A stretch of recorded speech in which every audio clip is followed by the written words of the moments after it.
I want to start this video off by showing off my shirt because look, gumdrop buttons. I got this at the Shrek experience in London, and I didn't go into the actual Shrek experience because I didn't have the time, but I did go to the gift shop, and that was awesome. So here's a picture of me in his toilet. Not a good picture, but it's a picture. Marty doesn't have an intro. Bride wants to redo her bachelorette her way. Sorry, this title just popped up and I was like, I need to read this, okay? So it's not even an Am I the A-hole, but I'm still gonna judge. I am one of 4 bridesmaids plus the maid of honor. We threw the bride her bachelorette last week, mainly planned by the maid of honor. We live in Europe, where big American-style bachelorettes aren't really the norm, but the bride told the maid of honor she wanted a proper celebration and it had to be a surprise. The bride used to love partying, but since meeting her fiancé, she said she's in her classy old money aesthetic era. Cringe. Did she already have old money, or is that just like the aesthetic that she's going for? Because like cosplaying rich people seems like a very strange thing to do to me. Oh my god. Do you see that? My child. She also specifically said she didn't want to get drunk or go clubbing, so we planned around that. Fair enough. You know that, and that's fine. Another bridesmaid, Mindy, has become increasingly close to the bride over the past years. Instead of maid of honor, they type MOH, and for some reason I'm like, mother of hell. Why is that like my go-to, where my brain goes? I'm sorry if I say it wrong at some point. She's very opinionated and assertive, while the maid of honor is much more non-confrontational. Ironically, Mindy disliked the groom until a few months ago, repeatedly saying he wasn't cultured enough for the bride and laughing off the idea that he might propose anytime soon. Is the reason, I'm just already spitballing, I know we just started, but it's possible that this Mindy does actually come from money, and that is kind of the reason that the bride has turned into like this old money aesthetic, where she kind of wants to fit in with the higher society because of Mindy? Is that why? Or is her soon-to-be husband old money? But I feel like Mindy has something to do with it because she sounds like a judgmental bitch. But ever since becoming a bridesmaid, Mindy has suddenly become extremely involved. She regularly communicates with the groom, dominates our group chats, criticizes ideas while contributing almost nothing herself, and delegates tasks despite doing very little. She constantly says things like, I talked to the bride, or the groom told me, almost as though she's showing off how close she is to them. It's gotten to the point where she feels like the bride's bodyguard and spokesperson. I also feel like some people do kind of like getting attention on the wedding day, you know? And then it's not her wedding, but she just wants to be overly involved by like telling everyone what to do. So she can say, it's like, I practically planned this wedding. And she probably tells the bride that she did most of the stuff that you guys did. I'm calling that now. For example, I recently had a misunderstanding with Mindy and the bride over the guest list. They assumed I'd make the bride feel guilty for not inviting this person, but I thought she had already invited them and was asking about uninviting them. The bride asked for my opinion, and before I could even answer, Mindy interrupted with, be careful what you say to bride. You know she'll overthink it. That honestly threw me off. Understandably. That honestly just kind of sounds like her trying to be like, I'm a better friend than she is. I know the bride better than you. Yeah. For the bachelorette, Mindy repeatedly insisted that the bride wanted something very classy with absolutely nothing tacky or ratchet. Okay, that's weird. Like that's a weird thing to say, right? Is she saying that you are tacky and ratchets? Interesting. Storing that information. Combined with the bride herself saying she didn't want to get drunk or go clubbing, we took that seriously. Still weird. Weird way to put that. Weird phrasing. Let's say it like that. Weird choice of words. The maid of honor therefore planned an entire day. Spa, breakfast buffet, dinner, and pictures at a bridesmaid's decorated house, then drinks at the bar. The maid of honor, another bridesmaid, and I spent 8 hours shopping, cooking, and decorating. Both of them are pregnant, one heavily so, meaning I obviously handled the heavier work. Mindy said she was too busy to help. She sounds wonderful. So lovely. Delightful. We did secretly ignore Mindy in one thing. Great. I don't even know what it is, but great. We know the bride well enough to say she'd find things like peanut bras and pictures of her fiancé's face funny, so we included them anyway. And we were right, she loved them. Then, a few days later, the maid of honor called me crying. Apparently, the bride told her she was disappointed because the bachelorette wasn't fun enough. Oh? But Mindy, you know her so well. She had wanted to walk around the city dressed as a bride-to-be, go bar hopping, play games, and have people see that she was getting married. She now wants a second bachelorette done her way. So kind of initially what you wanted, and that Mindy said that she didn't want. Interesting. We were both shocked because that's almost the opposite of what we thought she wanted based on everything she and Mindy had told us. We also suspected that she may have changed her mind after finding out the groom will be going out drinking for his bachelor party. The maid of honor now feels like she failed and wasn't good enough. She tried explaining that Mindy's insistence on keeping everything classy influenced the planning, but the bride dismissed it and told her she should have had her claws out. Huh? Okay, that is not nice. I don't think that's a nice reaction because, like, if Mindy keeps insisting that she wants it a certain way, then you're not gonna, like, fight her over that. Maybe you could have checked with the bride, though, like, is that what you want? But she also said that she didn't really want the drinking, so I think with her saying that, like, not wanting the drinking, not wanting to get drunk, and then Mindy saying that she wanted something classy, like, I think it kind of, like, yeah, it makes sense together, you know? The maid of honor also feels like she can't really talk to the bride about Mindy because the bride seems to enjoy the attention and the idea of people fighting over her. To top it off, on the date the bride wants to redo her bachelorette, basically the only bridesmaid available to go with her is Mindy. I think this is not nice, like doing another bachelorette and she probably expects you to pay for it again as well.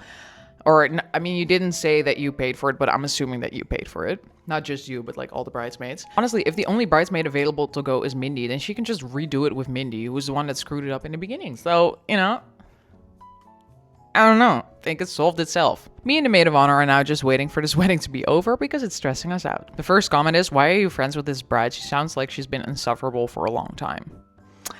Agreed. Okay, final opinion. I think the bride is kind of an a-hole. I think Mindy is a huge a-hole. I think this is all annoying, and I think it's good that you're not gonna go on the second bachelorette party because, like, come on. Anyway, next! I found a title that has really piqued my interest, so I'm here. My boyfriend says I'm choosing stripping over our family. Am I the a-hole? Let's find out. I, 24 female, and my boyfriend, 24 male, have a baby together, and we've been having a really difficult time financially since having her. For some background, I've been a stripper since I was 18. When I met my boyfriend, I was dancing, but I eventually decided to leave that industry because I wanted to do something different with my life. I became an EMT and was working towards building a more stable career. Then I got pregnant. I worked as long as I could during my pregnancy, but eventually had to quit. Since then, I've been out of work and have used pretty much all my savings, helping us to stay afloat with rent, our car, bills, etc. We've gotten to the point where we're falling behind financially and accumulating debt. On top of the financial stress, I've been struggling a lot mentally since having the baby. Our relationship has also had a lot of problems and arguments that go beyond money. I'm sorry. That's not nice. Recently, one of my friends started working out of town as a stripper and was making really good money. I started seriously considering going back to dancing because I knew I could make enough money to actually support myself and contribute significantly to our household without having to put our daughter in daycare. I mean, you can work at night. I guess that's kind of a pro. Like, you can still be at home taking care of her. I talked to my boyfriend about it before doing anything. That's good. That's really good. He was very uncomfortable with the idea and told me that he didn't want me to do it. We had a lot of conversations about it, and eventually he basically came to the conclusion that even though he didn't like it, our financial situation was bad enough that we couldn't afford to keep falling into debt. We went on vacation, and I tried... You could afford a vacation, but you can't afford your bills. That just seems like a bad decision. And I tried working at a club there on Friday and Saturday. Everything seemed fine between us afterward. There wasn't a huge fight or anything, and I thought we had reached an understanding. Then I went back to work Wednesday and Thursday. When I came home Thursday, his entire attitude towards me had changed. He wouldn't tell me he loved me and eventually told me that he basically feels like I cheated on him by going to work at a strip club. Now he's telling me that I'm choosing stripping over our family because I don't want to quit and become financially dependent on him again. The thing is, I don't see it that way at all. But now he's making me feel like I'm destroying our family because I won't quit. Okay. So you talk about it. You communicate this to him. You talk about it beforehand. You don't do anything without like talking to him about it. Obviously, you have a financial problem because you're going into debt and you don't want that. Also, you have a child to think about. So he's okay with you doing that, or not that he has to give you permission, but like in a relationship, of course, you have to talk about that stuff. Like, is he comfortable? And he says yes. And then you're actually doing it. And then he gets mad at you for doing it and says that it's cheating. That is crazy. This man is giving me whiplash. You're not destroying your family. Also, if he realized like, okay, maybe I'm not comfortable with it, talk to you about it, but not be like withholding like affirmations and yucky. But now he's making me feel like I'm destroying our family because I won't quit. I honestly feel like we maybe headed toward a breakup, and I'm struggling because I don't know if it's really about the stripping anymore.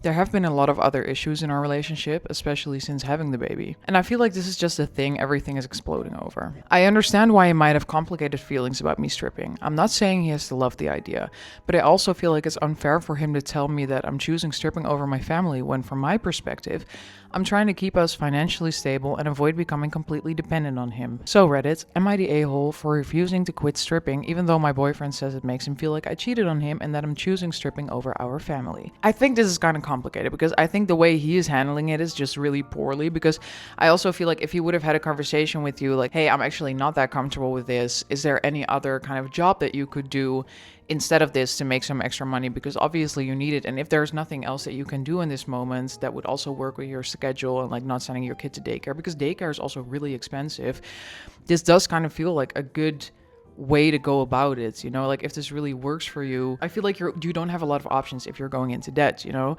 and I think it's incredibly unfair that he says that it feels like you're cheating on him, because that is just, I think that is just not okay to say, especially because you communicated about it and it's not cheating. Like, it is a job, in my opinion. He might feel differently about it, but again, like, you did discuss it and he did say he was okay with it. So that's where I'm a little bit like, why is he doing it like this? I think it might not be about the stripping. I think he's just kind of like looking for a reason to kind of end it over. And this is just an easy reason to give. It's easier to make you the bad guy in this. So I don't think you are an a-hole. I think he is kind of being an a-hole. Update, I tried to talk about the situation to him breaking up with me. He did break up with you? You didn't say that. He told me that it doesn't matter if I quit, it's already enough. I offered to quit for him to save the family. Also, he currently only works 3 12-hour shifts at the moment, but it's switching to a 5-day since money is tight. Why finding a job is now much harder since I have to adapt all of my jobs to the new schedule. I have looked, but because I can't work full-time, I get looked over a lot. Understandably, it must be hard. The comments say, boyfriend, I bring 0 solutions, but a plethora of judgment and criticism. Not the a-hole. If you need to do this to survive for now, and that's what you need to do. But you know better than anyone else that stripping isn't a safe industry or a long-term career. So have a plan, a financial target, and a deadline, and for the love of God, do not give that man access to all your money. You need to be putting as much as 25 to 35% or more into a separate bank account that is just in your name and that he can't access. That's your emergency fund and future insurance, be it for an apartment, a house, going back to school, or if you need to run in the middle of the night with your child and clothes on your back. Yeah, actually, I kind of agree with this. Like, you need to build up some finances so you can actually get out and you don't get stuck in this position, because I think the way he's handling it is just, it's just really disrespectful. This is not okay. I'm really sorry you're going through this. Am I the a-hole because I told a chronically late person an earlier time than everyone else? Probably not. I have a brother-in-law who is always late. Thanksgiving, Christmas, birthday dinners, everything. And the family puts off eating, etc. until he shows up. So we had my mother-in-law's 80th birthday dinner scheduled at a reservation-only restaurant. The sort that doesn't seat you until the entire party is present. After 10 minutes, you're soul. So, soul? Like gone? You're done? I think. Of course, if you know someone isn't going to be there, you tell them. Point is they have a specific rules for on-time dining. I get that there's restaurants like this. So I told brother-in-law half an hour earlier than the reservation. And guess what? He showed up on time and was pissed that he had to wait for everyone else. I just told him that we've all waited on him plenty. Now my husband think I should apologize. Am I the a-hole? No, you're not the a-hole. I think people that are always late, I think it's just really disrespectful, especially if you can count on him to the point where you tell him an earlier time and then he will be on time. Like, that is consistently being disrespectful of people's times. Like, obviously, you can be late. You know, it happens sometimes with stuff out of your control, but if it's like a personality trait where you're always late, I find this so disrespectful, especially if people try to kind of be quirky about it. It's like, I'm always late, so silly me. I hate that, because I do have like people that I know that if I'm gonna hang out with them, I'm showing up like at least 15 minutes later because they're not gonna be there on time. And that stuff is just really annoying. I don't mind waiting for people like when something happened, but like making people wait like half an hour for you, especially at a restaurant where you know that you're going to lose the table if you're not going to be there, is just plain disrespect. So I don't think you're the a-hole whatsoever. And also, your husband kind of sounds rude, because like, why would he have his brother's back in this? Like, you didn't do anything mean or something that would like be annoying to his brother or like hurtful or whatever. Like, it's genuinely such a small deal. I don't understand why your husband is being like so whiny about it. I'm sorry, like, you have nothing to apologize for. He was there on time. What is the problem? I don't get it. That's so stupid. Am I the a-hole for breaking up with a boyfriend, male 33, over an unfunny prank? Probably not. Probably. I'm just gonna say now, probably not. Okay, so I, female 33, dated John, male 33, about 8 years ago. So we were 25-ish. It was almost a year-long relationship, 10 months or so. A week ago was the first time I've seen John since, because we were both at a friend's party who was celebrating that friend becoming a father. John got super drunk and decided to tell anyone who would listen the story of how we broke up. After hearing it, mostly men were telling me I completely overreacted. Okay, I'm getting fired up already. I'll keep my opinions for now. I just want to hear what the prank was. Here's the story that started our breakup. John was staying at my place that night. I woke up and it was Saturday morning. I went downstairs to make a coffee. I heard him having a shower upstairs and he came down dressed and ready to go to work. I figured out he got confused and thought it was a work day. I didn't say anything until he was putting his shoes on. I was repeatedly asking him, so what day is it? Until he got a bit mad, looked at his smartwatch and saw it was Saturday. He was quite mad at me and said it was a bad prank and he will pay me back. How is that a prank? Does he just have a really bad sense of humor? Like, how is that a prank? What did you do? He got dressed for work and you made it clear to him that it was a Saturday. How is this a prank? He just made a mistake. What? The next day, we were apart and he texted me, "We need to talk. I'm so sorry. I got another girl pregnant." Oh my God.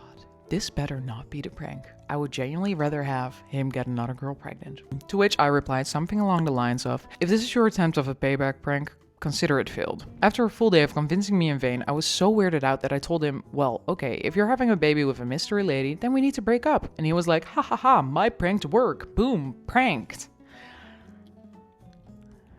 After this incident, I was too weirded out by him. We broke up a few days later with him being completely unwilling to acknowledge he took it too far and framing it as, "I just needed some more convincing to fall for it." 8 years later, he's clearly still heard about it because he was telling everyone and basically doing a poll on who was wrong. Some people were coming up to me and telling me it was just a joke. So am I the a-hole for breaking up with the guy over a bad prank? This is not just a bad prank. This is the stupidest thing I've ever heard. First of all, this man obviously does not have a sense of humor, because that is the least funny prank I've ever heard. Because if you're gonna prank her, at least make it funny for both of you. But this is not funny. On top of the fact that she didn't even believe you and you spent the whole day trying to convince her, which at any point she would have been like, "Wait, are you serious?" And then you would have been like, "Haha, pranked," which, I mean, he did. It's just stupid because she didn't believe it in the first place. Like, that is such a weird... Also, like, texting her about it is such a weird thing to do. And men saying, like, "Oh, it's just a joke." I wonder how he told the story for the guys to literally come up to you like, "It was just a joke." Because that is so weird. That is so weird. You're better off without him. I'm sorry you wasted 10 months with this guy. And it's so embarrassing that 8 years later, he's still trying to convince people that you are the dummy for breaking up with him. That is so embarrassing. Oh my God. A 33-year-old man at a random party that is about someone becoming a dad, a friend, and making it about this is insane. That is so crazy. Oh my God. Let's read a couple of comments. Not the a-hole. You didn't break up with him because you were hurt by the prank and you wouldn't be able to get over the pain. You broke up with him because you realized things about his personality that made you not like him anymore. And those things were very valid. First of all, he got mad at you for pranking him when he got the day wrong and you just didn't say something right away. True. That's super weird. He got so mad that he felt a need for revenge. That is also really toxic. That's like very strange. These two things would already be enough for me to reconsider the relationship. Then you learned he has a terrible sense of humor and it's kind of dumb. The joke was executed super poorly and also cheating isn't funny. Lastly, he acted out a weird obsession with being able to fool you and then saying he had fooled you when he clearly hadn't. So, gets mad over nothing, needs to get revenge, not at all funny, obsessively needs to outsmart you without being close to smart. Those are just things you shouldn't want in a spouse. Can't believe that this sticks with you for 8 years. That is just so embarrassing. Am I the a-hole for not sharing my casino winnings with my wife? Hey all, my wife and I split all our incoming and house/family expenses down the middle. In addition, each week we get $25 of pocket money each, spend how we want to, no questions asked. She spends hers fully most weeks of coffees, girl catch-up, afterpay, etc. Weird sentence. I, on the other hand, put mine into a personal savings account to use a couple of times each year when my mates are in town. Usually for us boys, we plan to get together for a night out at a sports game with beers and a casino afterwards. That's always been our thing. Recently, at one of our nights out, I won 1.5k at the casino using my money I saved up for nights just like this. Pretty stoked, as it doesn't always go that way, and I thought I might treat myself. Well, my wife has found out and lost it, saying that I should be putting that into our shared expense account for the both of us. Even her mom has chimed in and said that I'm being selfish and should give her half. What does her mom have to do with this? I think I'm well in my right to keep it to myself and treat myself, as it's my pocket money winnings, and that's how I chose to spend it. So am I the a-hole? I don't think you're the a-hole. Like, in the end, it is your decision, because this is the money that you chose to like spend, like your free money, spend on whatever you want, and she has been spending hers. 1.5k is quite a lot of money, so yeah, it would be nice for you to like be like, hey, maybe we can like do something with this money together or whatever. It would be nice, but you don't have to. So I don't think you're an a-hole for not doing it. Like, you could have been nice about it, say like, hey, I'm gonna take you out for a little holiday or something like that, whatever. But again, you don't have to. Like, you're not the a-hole for not doing that. And also, her mom needs to butt up. Like, she has nothing to do with this. Just gonna read some comments. Info: how tight are your finances? $25 doesn't seem like a lot. How big of an impact would $1,500 make to your family situation? That is pretty relevant. True. That's what I was also trying to get to. Like, if you get 25 bucks a week, especially in this economy, like, you cannot buy a lot from this, and that's fine. But then I feel like 1,500 bucks could really make a difference in your financial situations or in your savings or something. That is like, that could be good. Yeah, I would say you're not the a-hole. You're not the nicest. You could be. I'm also missing a little bit of context. I don't think you're an a-hole, but I think you could be nicer about it. Or just maybe say like, hey, I'm gonna pay for one dinner out of it, whatever, like just something like that. But I also do understand, so maybe you never learned sharing as a toddler, I don't know. Am I the a-hole for giving my brother a reality check? I, 23 female, was drinking with my brother, 20 male, last Sunday. Guessing you're from Europe. Actually, why did I immediately think Europe? Just anywhere where the age is not 21. Whatever. Europe is my world. I don't know anything outside of it. We were talking about life and stuff when he brought up my academic achievements. For context, I'm about to graduate with Latin honors and I'm starting law school. He was basically talking about how lucky I was to be born smart, that I got all the brain cells and it didn't leave any for him, and that I must be the favorite because my parents are paying for my law school. I didn't have a problem with what he said, it was how he said it. He stated it so bitterly that it rubbed me the wrong way. I think that's a really stupid thing to say. It's just a really stupid thing to say. So maybe you were born smarter, you know? I do not believe that all my effort in college was luck. I was working since first year while maintaining a scholarship. I saved enough money for the first 2 years of law school and bought my own motorcycle, while my brother dropped out of college and started a business with a loan from my parents. That's really nice that they do that. Not every parent can afford that. That's really cool. The exact words that I said to him are, bro, you had the opportunity to go to college with our parents' money. You were given your own car and the business that you have is started with our parents' money. I am the oldest. All I had was expectation and congratulations. You are the lucky one, not me. I feel like if you would have wanted to study, like, your parents would have probably also paid for that because they paid for it for you. So like, they would have probably done that. So it's not about that you being a favorite. I think he's kind of projecting. Maybe he feels a little insecure about the choices he's made in his life, or maybe that he also wanted to go to school and he needs to tell himself that you must have been born smart and that it wasn't for him and that you're getting special treatment. I think that is a very dumb way to look at it, because this has nothing to do with you, and what you're doing is really good. It's very impressive. He could have done that too if he wanted to. I think he's just kind of projecting, and I don't know, making it like kind of an excuse for himself. It's like, yeah, but like, she was born smart and my parents' favorite, so that's why it never worked for me and it's actually her fault. Which is stupid. I translated it, by the way, because English is not our first language. He went silent and just smiled thinly, then said that he was sleepy and went home. Was I too harsh? I did try to talk to him, but he was always busy. I don't think you're being too harsh, because I think what he was saying, it was really bitter and it was really mean. Like, you don't say that as kind of like a fun statement or a joke. Like, that is quite a mean thing to say. Also, he's like invalidating all the hard work that you put in studying, because like, that's not just something like, oh, you are born smart, so you don't have to put any time or effort into your studies. That's just stupid.